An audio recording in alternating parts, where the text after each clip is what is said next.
ನಮ್ಮೊಂದಿಗೆ ವೇದಿಕೆ ಮೇಲೆ ಆಸೀನರಾಗಿರ್ತಕ್ಕಂಥ ನಮ್ಮೆಲ್ಲರ ನೆಚ್ಚಿನ ಮಾರ್ಗದರ್ಶಕರು ಆಗಿರ್ತಕ್ಕಂಥ ಮಾನ್ಯ ಪ್ರಧಾನ ಕಾರ್ಯದರ್ಶಿಗಳೇ ಮತ್ತು ಇವತ್ತಿನ ಈ ಕಾರ್ಯಕ್ರಮದಲ್ಲಿ ನಮ್ಮೊಂದಿಗೆ ಹಾಜರಾಗಿರ್ತಕ್ಕಂಥ ನಮ್ಮ ಮಂಡಳಿಯ ಅಧ್ಯಕ್ಷರಾದಂಥ ಪ್ರಕಾಶ್ ನಿಟ್ಟಾಳಿ ಸಾಹೇಬ್ರೆ ಮತ್ತು ಈ ಭಾಗದ ಬೆಳಗಾಂ ವಿಭಾಗದ ACPIಗಳಾಗಿರ್ತಕ್ಕಂಥ ಈಶ್ವರ್ ಸರ್ ಅವರೇ, ನಮ್ಮ ಸೆಕೆಂಡರಿ ಡೈರೆಕ್ಟರ್ ಆಗಿರ್ತಕ್ಕಂಥ ಕರಿಶಣ್ಣನವರೇ ಮತ್ತು ವಿಶೇಷವಾಗಿ ಈ ಒಂದು ಕಾರ್ಯಕ್ರಮಕ್ಕೆ ಆಗಮಿಸಿರ್ತಕ್ಕಂಥ ಎಲ್ಲ ನನ್ನ ಆತ್ಮೀಯ ಶಿಕ್ಷಕರೇ, ಸಂಪನ್ಮೂಲ ವ್ಯಕ್ತಿಗಳೇ ಹಾಗೂ ಅಧಿಕಾರಿ ಮಿತ್ರರೇ. ಬಹುತೇಕ ನಾನು ಏನೇನು ಹೇಳಬೇಕು ಅಂದ್ಕೊಂಡಿದ್ನೋ ಎಲ್ಲವೂ ಸಹ ನಮ್ಮ ಪ್ರಧಾನ ಕಾರ್ಯದರ್ಶಿಗಳೇ ಹೇಳಿದ್ದಾರೆ.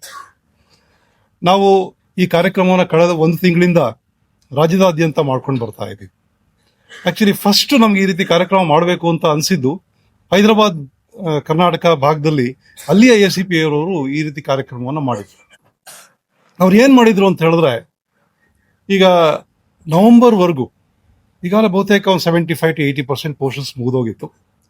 ಕಳೆದ ವರ್ಷದ ಫಲಿತಾಂಶವನ್ನ ವಿಶ್ಲೇಷಣೆ ಮಾಡಿ ಆ ವಿಭಾಗದಲ್ಲಿ ಮಕ್ಕಳು ಎಷ್ಟು ಜನ ಫೇಲ್ ಆಗಿದ್ದಾರೆ, ಯಾಕೆ ಫೇಲ್ ಆಗಿದ್ದಾರೆ, ನಾವು ಎಲ್ಲ ಮಕ್ಕಳನ್ನು ಪಾಸ್ ಮಾಡಿಸೋದಕ್ಕೆ ಏನ್ ಮಾಡಬೇಕು ಅಂತಕ್ಕಂಥ ಒಂದು ಕಮಿಟಿಯನ್ನ ಮಾಡಿ ಅದ್ರ ಬಗ್ಗೆ ವಿಶ್ಲೇಷಣೆ ಮಾಡಿ ಒಂದು ವರದಿ ಪಡ್ಕೊಂಡ್ಮೇಲೆ ಸೊ ಬಹುತೇಕ ವಿದ್ಯಾರ್ಥಿಗಳು ಫೇಲ್ ಆಗಿರ್ತಕ್ಕಂಥ ಯಾರಪ್ಪ ಅಂತ ಹೇಳಿದ್ರೆ C and C+ ಶ್ರೇಣಿಲಿ ಇದ್ದಾರಲ್ಲ, ಈಗ ಆ ಥರ ಮಕ್ಕಳು ಫೇಲ್ ಆಗ್ತಾರೆ.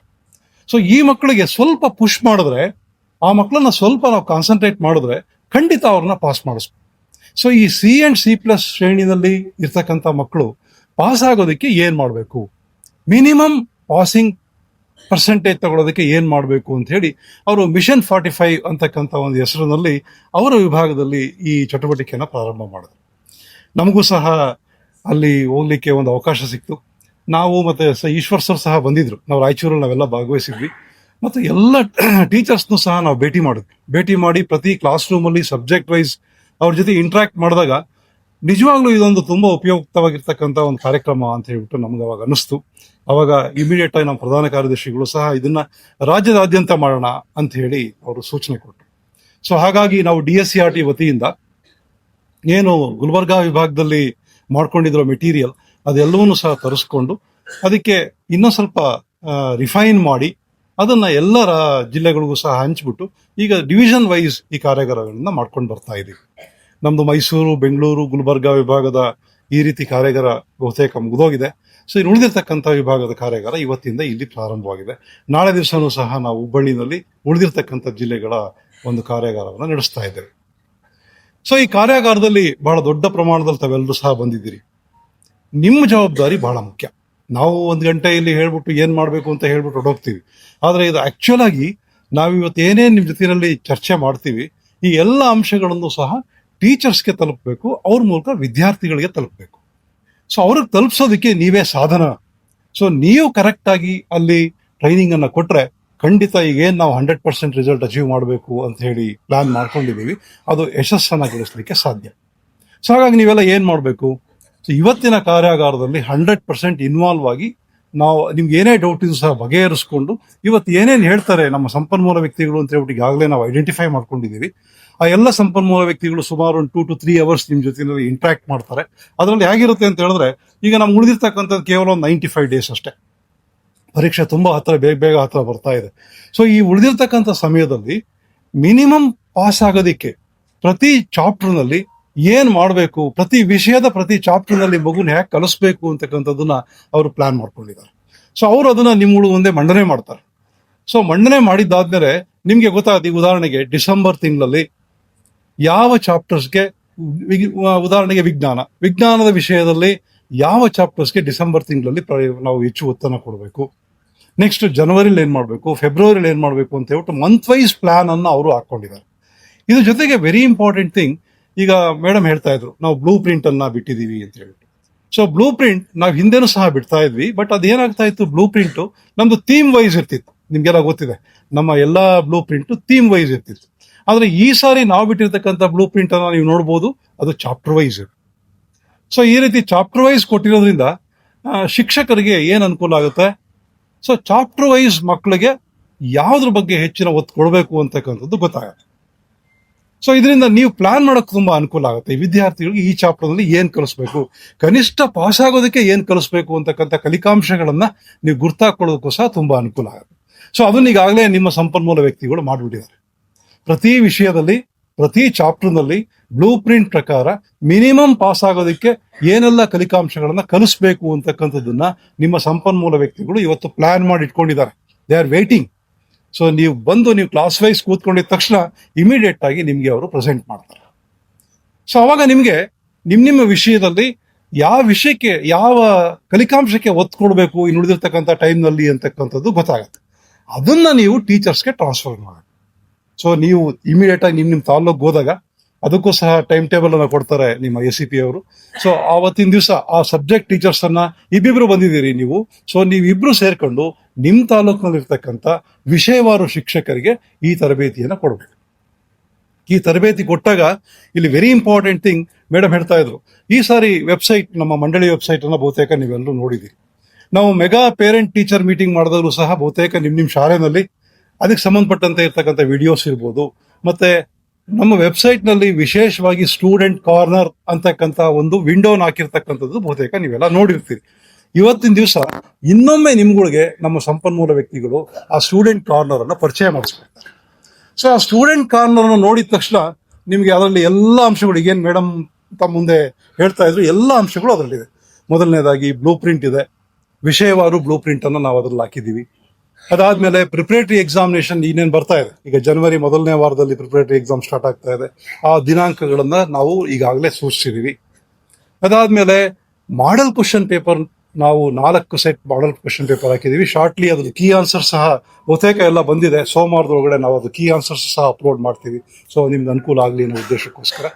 ಸೊ ಆ ಮಾಡೆಲ್ ಕ್ವಶನ್ ಪೇಪರ್ ಅನ್ನು ಸಹ ಪರಿಚಯ ಮಾಡ್ಕೊಡ್ತಾರೆ ನಿಮ್ಗೆ ಅವರು.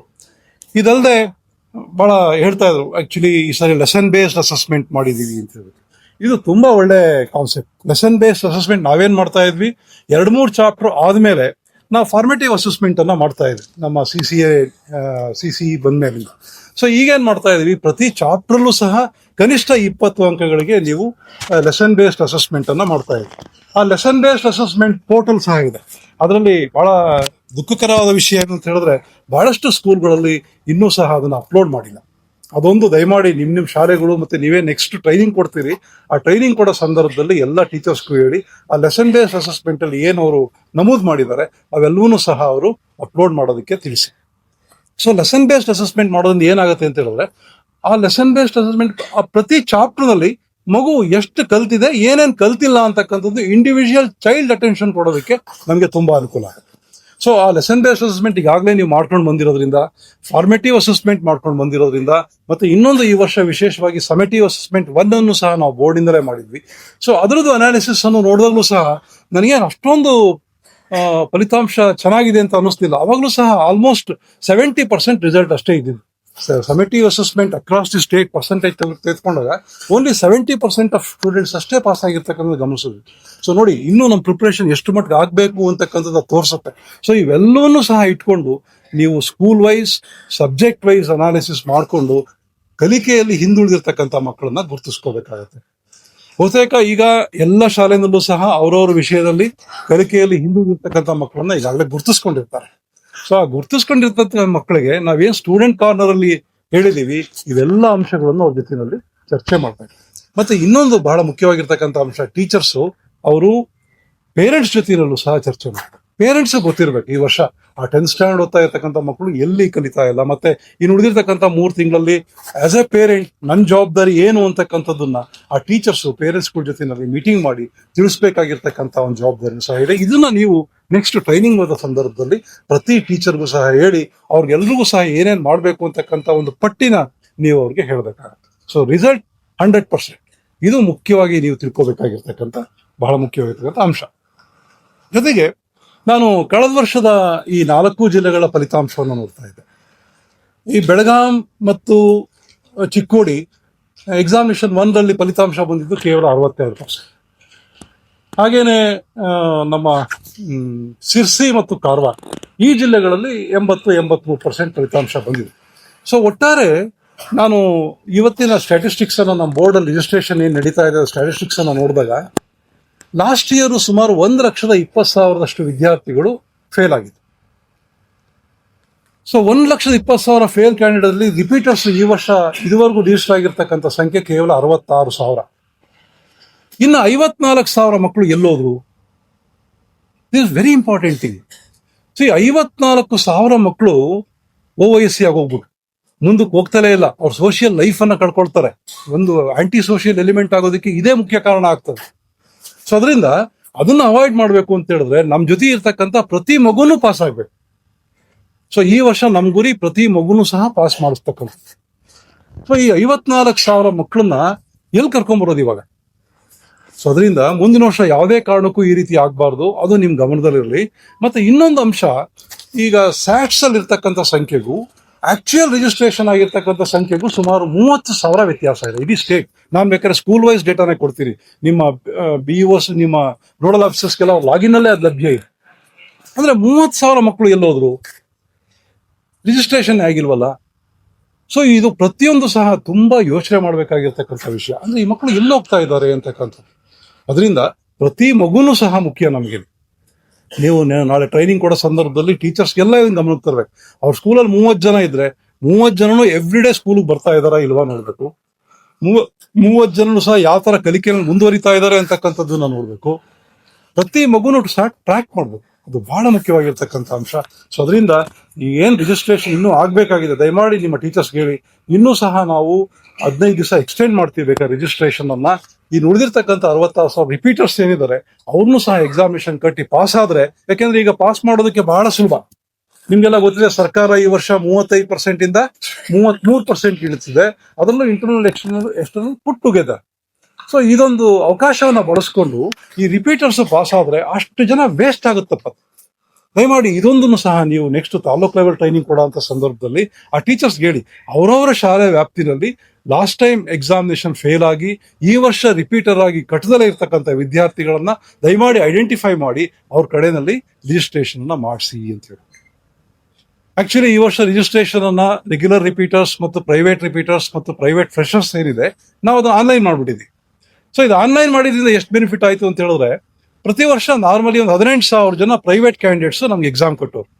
ಆದ್ರೆ ಈ ವರ್ಷ 24,000 ಜನ ಪ್ರೈವೇಟ್ ಕ್ಯಾಂಡಿಡೇಟ್ಸ್ ಎಕ್ಸಾಮಿನೇಷನ್ ಕಟ್ಟಿದ್ದಾರೆ. ಅಂದ್ರೆ ಪ್ರತಿ ವರ್ಷಕ್ಕಿಂತ ಒಂದು 5,000 to 6,000 ಜನ ಹೆಚ್ಚು ವಿದ್ಯಾರ್ಥಿಗಳು SLC ಎಕ್ಸಾಮಿನೇಷನ್ ಒಂದು ಆಗ್ಬಿಡ್ತು ಅಂತ ಹೇಳಿದ್ರೆ ಮುಂದೆ ಅವ್ನ ಜೀವನ ರೂಪಿಸ್ಕೊಳ್ತಾನ, ಅವ್ನಿಗೆ ಏನಾದ್ರು ಒಂದು ಅವಕಾಶ ಸಿಗುತ್ತೆ ಅವನ ಲೈಫಲ್ಲಿ. ಸೊ ಅದಕ್ಕೋಸ್ಕರ ಯಾರೇ ವಿದ್ಯಾರ್ಥಿ ಇದ್ರು ಸಹ ನಿಮ್ ಗಮನದಲ್ಲಿದ್ರೆ ಅವ್ರನ್ನ SLC ಎಕ್ಸಾಮಿನೇಷನ್ ಕಟ್ಟೋದಕ್ಕೆ ಪ್ರೇರೇಪಿಸ್ಬೇಕು ನೀವು. ಈ ಶಾಲೆ ಬಿಟ್ಟ ಮಕ್ಕಳನ್ನ ಆ ಪೇರೆಂಟ್ಸ್ ಅನ್ನ ಭೇಟಿ ಮಾಡೋದ್ರ ಮೂಲಕ ಅವರು ಪ್ರೇರೇಪಣೆ ನೀಡಿ 10th ಸ್ಟ್ಯಾಂಡರ್ಡ್ಗೆ ಕರ್ಕೊಂಡ್ಬರ್ಬೇಕು. ಸೊ ಇವೆಲ್ಲೂ ಸಹ ಜವಾಬ್ದಾರಿನ ನೆಕ್ಸ್ಟ್ ನೀವು ಟ್ರೈನಿಂಗ್ ಕೊಡೋ ಸಂದರ್ಭದಲ್ಲಿ ಅರ್ಧ ಗಂಟೆ ಈ ತರ ಪಾಯಿಂಟ್ಸ್ ಮಾಡ್ಕೊಂಡು ನೀವು ನಮ್ಮ ಟೀಚರ್ಸ್ ಹೇಳಿದ್ರೆ ಅಟ್ಲೀಸ್ಟ್ ಅವ್ರ ಸ್ಕೂಲ್ ವ್ಯಾಪ್ತಿನಲ್ಲಿ ಅದನ್ನ ಕಾನ್ಸಂಟ್ರೇಟ್ ಮಾಡಿ ಎಲ್ಲ ಮಕ್ಕಳು ಸಹ SLC ಎಕ್ಸಾಮಿನೇಷನ್ ಬರೀಲಿಕ್ಕೆ ಅನುಕೂಲ ಆಗ್ತದೆ. ಇದು ಬಹಳ ಮುಖ್ಯವಾಗಿ ನಾವು ಗಮನಿಸಬೇಕಾಗಿರ್ತಕ್ಕಂಥ ಒಂದು ಅಂಶ. ಈಗಾಗಲೇ ನಮ್ಮ ಪ್ರಧಾನ ಕಾರ್ಯದರ್ಶಿಗಳು ಹೇಳ್ತಾ ಇದ್ರು, ನಾವು ಈ ವರ್ಷ 3 ಪ್ರಿಪರೇಟರಿ ಎಕ್ಸಾಮಿನೇಷನ್ ಮಾಡ್ತಾ ಇದ್ದೀವಿ ಅಂತ. ಸೊ ಬ್ಲೂ ಪ್ರಿಂಟ್ ಬಗ್ಗೆನೂ ಸಹ ಹೇಳ್ತಾ ಇದ್ರು, ಅದ್ರ ಬಗ್ಗೆ ಮಂಡಳಿನೇ ತಿಳಿಸ್ಬೇಕು ಅಂತ ಹೇಳಿ. ನಮ್ಮ ಕ್ವಶನ್ ಪೇಪರ್ ಏನಿದೆ, ಮಾಡೆಲ್ ಕ್ವಶನ್ ಪೇಪರ್ಸ್ ಏನಿದೆ, ಅವೆಲ್ಲವೂ ಸಹ ಬ್ಲೂ ಪ್ರಿಂಟ್ ಆಧಾರಿತವಾಗೇ ಇದೆ. ಬಹುತೇಕ ನೀವೆಲ್ಲ ನೋಡಿದಿರಿ, ಮತ್ತೆ ಟ್ಯಾಲಿ ಮಾಡಿದಿರಿ. ಒಂದೊಂದು ಮಾರ್ಕ್ಸ್ ಸಹ ಅದೇ ಚಾಪ್ಟರ್ಲೇ ಬಂದಿದೆಯಾ ಇಲ್ವಾ ಅಂತಕ್ಕಂಥದ್ದನ್ನು ಸಹ ನೀವು ನೋಡಿದಿರಿ. ಯಾಕೆಂದ್ರೆ ನಾವು ಅಕ್ರಾಸ್ ದಿ ಸ್ಟೇಟ್ ತಿರುಗಾಡಿದಾಗ ಟೀಚರ್ಸ್ ಎಲ್ಲ ಹೇಳಿದ್ರು, ಕರೆಕ್ಟ್ ಇದೆ ಸರ್, ಬ್ಲೂ ಪ್ರಿಂಟ್ ಪ್ರಕಾರನೇ ಬಂದಿದೆ ಅಂತಕ್ಕಂಥ. ಸೊ ಅದೇ ಬ್ಲೂ ಪ್ರಿಂಟ್ ಪ್ರಕಾರನೇ ಪ್ರಿಪರೇಟರಿ ಎಕ್ಸಾಮಿನೇಷನ್ ಇರ್ತದೆ ಮತ್ತು ಆನ್ಯುಯಲ್ ಎಕ್ಸಾಮಿನೇಷನ್ ಸಹ ಇರ್ತದೆ. ಅಲ್ಲಿ ಯಾವುದೇ ರೀತಿಯಲ್ಲಿ ಮೇಡಮ್ ಹೇಳಿದಾಗೆ ನಾವು ಗೂಗ್ಲಿ ಹಾಕೋದು, no, you will not do any such things. So ಹಾಗಾಗಿ ನಾವು ಬ್ಲೂ ಪ್ರಿಂಟ್ ಏನಿದೆ ಅದ್ರ ಪ್ರಕಾರ ನಮ್ಮ ಪರೀಕ್ಷೆಗಳು ನಡೀತದೆ. ಇದನ್ನ I am confirming this to here ನಿಮ್ಗೆ. ಅದನ್ನ ನೀವು ಸಹ ನಿಮ್ ಟೀಚರ್ಸ್ ಕೇಳಬೇಕು, ಮಕ್ಕಳಿಗೆ ಗೊತ್ತಾಗ್ಬೇಕು. ಸೊ ದಯಮಾಡಿ ಈ ಅಂಶನ ನೀವು ಗಮನಿಸ್ಬೇಕು ಅಂತ ಹೇಳ್ಬಿಟ್ಟು ಈ ಸಂದರ್ಭದಲ್ಲಿ ನಾನು ಹೇಳಲಿಕ್ಕೆ ಇಷ್ಟಪಡ್ತೇನೆ. ಇದ್ರ ಜೊತೆನಲ್ಲಿ ಇವತ್ತು ನಡೀತಾ ಇರ್ತಕ್ಕಂಥ ಈ ಒಂದು ವರ್ಕ್ಶಾಪ್ ಅಲ್ಲಿ ನೀವು ವಿಷಯವಾರು ಕನಿಷ್ಠ ಅಂಕಗಳನ್ನ ಗಳಿಸೋದು ಹೇಗೆ ಅಂತಕ್ಕಂಥ ತಿಳಿಸೋದ್ರ ಜೊತೆಗೆ ಪ್ರತಿ ಮಗು ಟ್ರ್ಯಾಕ್ ಮಾಡೋದು ಹೇಗೆ ಅಂತಕ್ಕಂಥದ್ದನ್ನು ಸಹ ಟ್ರ್ಯಾಕಿಂಗ್ ಸಿಸ್ಟಮ್ ಅನ್ನು ಸಹ ನಿಮ್ಗೆ ಹೇಳ್ತಾರೆ. ಯಾವ ರೀತಿ ಪ್ರತಿ ಮಗುನ ಮಾರ್ಚ್ 18ನೇ ತಾರೀಕುವರೆಗೂ ಆ ಮಗು ಎಕ್ಸಾಮಿನೇಷನ್ ಬರೋವರೆಗೂ ಸಹ ಟ್ರ್ಯಾಕ್ ಮಾಡಬೇಕು ಅಂತಕ್ಕಂಥ ಒಂದು ಪ್ಲಾನ್ ಸಹ ನಮ್ಮ ಸಂಪನ್ಮೂಲ ವ್ಯಕ್ತಿಗಳು ಮಾಡ್ಕೊಂಡಿದ್ದಾರೆ. ಸೊ ಈ ಎಲ್ಲವನ್ನೂ ಸಹ ನೀವು ಏನ್ ಸಂಪನ್ಮೂಲ ವ್ಯಕ್ತಿಗಳಾಗಿ ಬಂದಿದ್ದೀರಿ, ನಾನು ಹೇಳಿರ್ತಕ್ಕಂಥ ಎಲ್ಲ ಅಂಶಗಳನ್ನು ಗುರ್ತು ಹಾಕೊಂಡು ನೀವು ಟೀಚರ್ಸ್ಗೆ ಇದೆಲ್ಲವನ್ನೂ ಸಹ ಹೇಳ್ಬೇಕಾಗುತ್ತೆ. ಸೊ ಫಲಿತಾಂಶ 45+ ಅಂದ್ರೆ ಇದು 45+ ಅಂತಕ್ಕಂಥದ್ದು ಯಾರು ಫೇಲ್ ಆಗ್ತಾರೆ ಅಂತ ವಿದ್ಯಾರ್ಥಿಗಳನ್ನ ಗುರುತಿಸಿ ಕನಿಷ್ಠ 45 ಅಂಕ ಬರೋ ರೀತಿಯಲ್ಲಿ ನಾವು ಕ್ರಮ ತೆಗೆದುಕೋಬೇಕಾಗುತ್ತೆ. ಸೊ 100ಕ್ಕೆ 100 ಬರ್ತಕ್ಕಂಥ ವಿದ್ಯಾರ್ಥಿ ಬಗ್ಗೆ ನಾವು ಯೋಚನೆ ಮಾಡೋದು ಬೇಕಿಲ್ಲ. ಅವ್ನು ಖಂಡಿತ ಬಂದೇ ಬರ್ತಾರೆ. ಅವ್ನು ಸ್ವಲ್ಪ ಪುಷ್ ಕೊಟ್ಬಿಟ್ರೆ 100/100 ಖಂಡಿತ ತೆಗಿತಾರೆ. ಸೊ ಆ ವಿದ್ಯಾರ್ಥಿಗಳು ಅವ್ರ ಪಾಡಿ ಅವ್ರು ಓದ್ಕೊಂಡು ಹೋಗ್ತಾರೆ. ಬಟ್ ನಮ್ಮ ಮೂಲ ಇವತ್ತಿನ ಕಾರ್ಯಾಗಾರದ ಮುಖ್ಯ ಉದ್ದೇಶ ಯಾರು ಕನಿಷ್ಠ 45 ತೆಗಿಯಕ್ಕಾಗೋದಿಲ್ಲ, ಸೊ ಅಂತಹ ವಿದ್ಯಾರ್ಥಿಗಳನ್ನ ನಾವು ಕಾನ್ಸಂಟ್ರೇಟ್ ಮಾಡಿ ಈ ಕಾರ್ಯಕ್ರಮವನ್ನ ಮಾಡ್ತಾ ಇದೀವಿ. ಸೊ ಸಾಕಷ್ಟು ಅಂಶಗಳ ಬಗ್ಗೆ ಚರ್ಚೆ ಮಾಡ್ತಾ ಇದೀವಿ. ಸೊ ಈಗ ನೆಕ್ಸ್ಟ್ 3 ತಿಂಗಳು ಉಳಿದಿರೋ ಸಂದರ್ಭದಲ್ಲಿ ವಿದ್ಯಾರ್ಥಿಗಳ ಹಾಜರಾತಿ ತುಂಬಾ ಮುಖ್ಯ. ಯಾಕೆ ಅಂತ ಹೇಳಿದ್ರೆ ವೆರಿ ಕ್ರೂಷಿಯಲ್ ಪೀರಿಯಡ್. ನಮ್ಮ ಮುಂದೆ ಇರ್ತಕ್ಕಂಥ 95 ಡೇಸ್ ಏನು ಇದೆ, ಆ 95 ಡೇಸ್ ಅಲ್ಲಿ ಎಲ್ಲ ವಿದ್ಯಾರ್ಥಿಗಳು ಪ್ರತಿ ದಿವಸ ಶಾಲೆಗೆ ಬರೋ ರೀತಿಯಲ್ಲಿ ನೋಡ್ಕೋಬೇಕು. ಸೊ ಅದಕ್ಕೆ ಸಂಬಂಧಪಟ್ಟಂತೆ ಪೇರೆಂಟ್ಸ್ಗೂ ಸಹ ನಾವು ಎಜುಕೇಟ್ ಮಾಡ್ಬೇಕು. ಯಾಕಂದ್ರೆ ಹಳ್ಳಿಗಳಲ್ಲಿ ಕೆಲವು ಸಾರಿ ವಿದ್ಯಾರ್ಥಿಗಳನ್ನ ಬೇರೆ ಬೇರೆ ಕೆಲಸ ಕಾರ್ಯಗಳಿಗೆ ತೊಡಗಿಸಿ ಅವ್ರು ಬರ್ದಲೇ ಇರ್ತಕ್ಕಂಥ ಅವಕಾಶಗಳು ಜಾಸ್ತಿ ಇರ್ತವೆ. ಸೊ ಹಾಗಾಗಿ ನೆಕ್ಸ್ಟ್ 3 ಮಂತ್ಸ್ ಏನಿದೆ ಆ ಸಂದರ್ಭದಲ್ಲಿ ಎಲ್ಲ ವಿದ್ಯಾರ್ಥಿಗಳು ಸಹ ಶಾಲೆಗೆ ಬರೋ ರೀತಿಯಲ್ಲಿ ಅವರನ್ನ ನೀವು ಪ್ರೇರೇಪಿಸಬೇಕು. ಮತ್ತೆ ಟೀಚರ್ಸ್ ಹೇಳ್ಬೇಕು, ಸಪೋಸ್ ಆ ರೀತಿ ಏನಾದ್ರು ಮಕ್ಕಳು ಬರ್ಲಿಲ್ಲ ಅಂತ ಹೇಳಿದ್ರೆ ಮ್ಯಾಕ್ಸಿಮಮ್ 3 ಡೇಸ್ಗಿಂತ ಹೆಚ್ಚು ಬರ್ಲಿಲ್ಲ ಅಂದ್ರೆ ತಕ್ಷಣ ಆ ಮನೆಗೆ ಹೋಗಿ ಆ ಪೇರೆಂಟ್ ನ ಭೇಟಿ ಮಾಡಿ ಆ ಮಗು ಶಾಲೆಗೆ ಬರೋದಕ್ಕೆ ನೀವು ಅವ್ರಿಗೆ ತಿಳಿಸ್ಬೇಕು. ಸೊ ಆ ನಿಟ್ಟಿನಲ್ಲಿ ಟೀಚರ್ಸ್ ಪಾತ್ರ ಇಲ್ಲಿ ಬಹಳ ಮುಖ್ಯ ಅಂತ ಹೇಳ್ಬಿಟ್ಟು ಈ ಸಂದರ್ಭದಲ್ಲಿ ನಾನು ಹೇಳಲಿಕ್ಕೆ ಇಷ್ಟಪಡ್ತೇನೆ. ಮತ್ತೆ ಈ ವರ್ಷ ನಮ್ಮ ಗವರ್ಮೆಂಟ್ ಶಾಲೆಗಳಲ್ಲಿ ಪ್ರತಿ ವರ್ಷ ನೋಂದಣಿ ಆಗೋದಕ್ಕಿಂತ ಸುಮಾರು 5-6 ಸಾವಿರ ವಿದ್ಯಾರ್ಥಿಗಳು ಹೆಚ್ಚಿಗೆ ನೋಂದಣಿಯಾಗಿದೆ. ಬಹಳ ಮುಖ್ಯ ಇದು. ನಮ್ಮ ಸರ್ಕಾರಿ ಶಾಲೆಯಲ್ಲಿ ಹೆಚ್ಚು ಮಕ್ಕಳು ಓದಬೇಕು ಮತ್ತು ಅವರು ಹೆಚ್ಚು ಗರಿಷ್ಠ ಪ್ರಮಾಣದಲ್ಲಿ ಪಾಸ್ ಆಗಬೇಕು. ಸೊ ಈ ನಿಟ್ಟಿನಲ್ಲಿ ನಮ್ಮಲ್ಲಿ ಏನ್ ರಿಜಿಸ್ಟ್ರೇಷನ್ ಮಾಡ್ಕೊಂಡಿದ್ದಾರೆ 10th ಸ್ಟ್ಯಾಂಡರ್ಡ್ ಅಲ್ಲಿ ಅವೆಲ್ಲರೂ ಸಹ ಪಾಸ್ ಆಗೋ ರೀತಿಯಲ್ಲಿ ನೀವು ಕ್ರಮ ತೆಗೆದುಕೋಬೇಕಾಗಿರ್ತಕ್ಕಂಥದ್ದು ಬಹಳ ಮುಖ್ಯ ಅಂತಕ್ಕಂಥದ್ದನ್ನ ಹೇಳಲಿಕ್ಕೆ ಇಷ್ಟಪಡ್ತೇನೆ. ಹಾಗೆ ಇಷ್ಟೆಲ್ಲ ಕಾರ್ಯಕ್ರಮಗಳು ಶಾಲೆಯಲ್ಲಿ ನಡೀತಾ ಇದ್ರೆ ಇದರ ಅನುಪಾಲನೆ ಮಾಡ್ತಕ್ಕಂಥದ್ದು ಬಹಳ ಮುಖ್ಯ. ಇಲ್ಲಿ ನಮ್ಮ ಡಯಟ್ ಸಿಟಿಗಳ ಪಾತ್ರ ತುಂಬಾ ಇಂಪಾರ್ಟೆಂಟ್. ಯಾಕೆಂದ್ರೆ ಡಯಟ್ ಮತ್ತು ಸಿಟಿಯಲ್ಲಿ ಇರ್ತಕ್ಕಂಥ ಎಲ್ಲ ಉಪನ್ಯಾಸಕರು, ಹಿರಿಯ ಉಪನ್ಯಾಸಕರು, ಮತ್ತೆ DYPCಗಳು, APCಗಳು, EOಗಳು, BEOಗಳು, ECOಗಳು ನೀವೆಲ್ಲರೂ ಸಹ ಶಾಲೆಗಳನ್ನ ದತ್ತು ತೆಗೆದುಕೊಂಡು ಕನಿಷ್ಠ ಒಂದು 5-6 ಶಾಲೆ ಬರುತ್ತಷ್ಟೇ ನಿಮ್ಗೆ, ಪ್ರತಿಯೊಬ್ಬರಿಗೂ ಲೆಕ್ಕ ಹಾಕೊಂಡ್ರೆ ಅಷ್ಟೂ ಶಾಲೆಗಳನ್ನ ತಗೊಂಡು ನೀವು ಕನಿಷ್ಠ ವಾರಕ್ಕೆ 2 ಸಾರಿ ಆ ಶಾಲೆಗೆ ಭೇಟಿ ಕೊಟ್ಟು ಇಲ್ಲೇನ್ ನಾವು ಇವತ್ತು ಚರ್ಚೆ ಮಾಡಿದೀವಿ ಈ ಎಲ್ಲ ಅಂಶಗಳು ಶಾಲೆನ ಅನುಷ್ಠಾನ ಆಗ್ತಾ ಇದೆಯಾ ಇಲ್ವಾ ಅಂತಕ್ಕಂಥದ್ದನ್ನ ಪರಿಶೀಲನೆ ಮಾಡೋದು ಬಹಳ ಮುಖ್ಯ. ಹಾಗೇನೆ ನಾವು ಎಲ್ಲೋದು ಸಹ DCCOಗಳನ್ನು ಸಹ ಆಹ್ವಾನಿಸ್ತಿದ್ವಿ. ಯಾಕೆಂದ್ರೆ ಅವರು ಡಿಸ್ಟ್ರಿಕ್ಟ್ ಲೆವೆಲ್ ಅಲ್ಲಿ ಸೂಪರ್ವೈಸ್ ಮಾಡಲಿ ಅನ್ನೋ ಉದ್ದೇಶದಿಂದ. ಸೊ ಅವರು ಸಹ ಖಂಡಿತ ನಿಮ್ಗಳಿಗೆ ಡಿಸ್ಟ್ರಿಕ್ಟ್ ಲೆವೆಲ್ ಅಲ್ಲಿ ಸೂಪರ್ವೈಸ್ ಮಾಡ್ತಾರೆ. ಬಟ್ ನಮ್ಮ ಡಯಟ್ ಸಿಟಿಯಲ್ಲಿ ಅವರು ನಿಮ್ದೇ ಆದ ಒಂದು ಕ್ರಿಯಾ ಯೋಜನೆಯನ್ನ ಮಾಡಿಕೊಂಡು ನಿಮ್ಮ ಜಿಲ್ಲೆ ವ್ಯಾಪ್ತಿನಲ್ಲಿ ಬರ್ತಾ ಇರತಕ್ಕಂಥ ಎಲ್ಲ ಶಾಲೆಗಳಿಗೂ ಸಹ ಭೇಟಿ ಕೊಟ್ಟು 100% ಪ್ರತಿ ಶಾಲೆಗಳಲ್ಲೂ ಸಹ ಫಲಿತಾಂಶ ಬರೋ ರೀತಿಯಲ್ಲಿ ಕ್ರಮ ತೆಗೆದುಕೋಬೇಕು ಅಂತ ಹೇಳ್ಬಿಟ್ಟು ಈ ಸಂದರ್ಭದಲ್ಲಿ ಹೇಳ್ತಾ ಸಾಕಷ್ಟು ಅಂಶಗಳ ಬಗ್ಗೆ ನಾವು ಈಗಾಗಲೇ ಚರ್ಚೆ ಮಾಡಿದ್ದೀವಿ. ಇನ್ನೂ ಸಹ ಮಾನ್ಯ ಶಿಕ್ಷಣ ಸಚಿವರು ಸಹ ನಮಗೆ ಸಾಕಷ್ಟು ಸಲಹೆಗಳನ್ನ ನೀಡಲಿದ್ದಾರೆ. ಈ ಸಂದರ್ಭದಲ್ಲಿ ನಿಮ್ ಜೊತೆನಲ್ಲಿ 4 ಮಾತಾಡಲಿಕ್ಕೆ ಅವಕಾಶ ಮಾಡಿಕೊಟ್ಟಿದ್ದಕ್ಕಾಗಿ ನಿಮ್ಗೆಲ್ರಿಗೂ ವಂದಿಸಿ ನಾನು ಮಾತನ್ನು ಮುಗಿಸ್ತೇನೆ. ನಮಸ್ಕಾರ.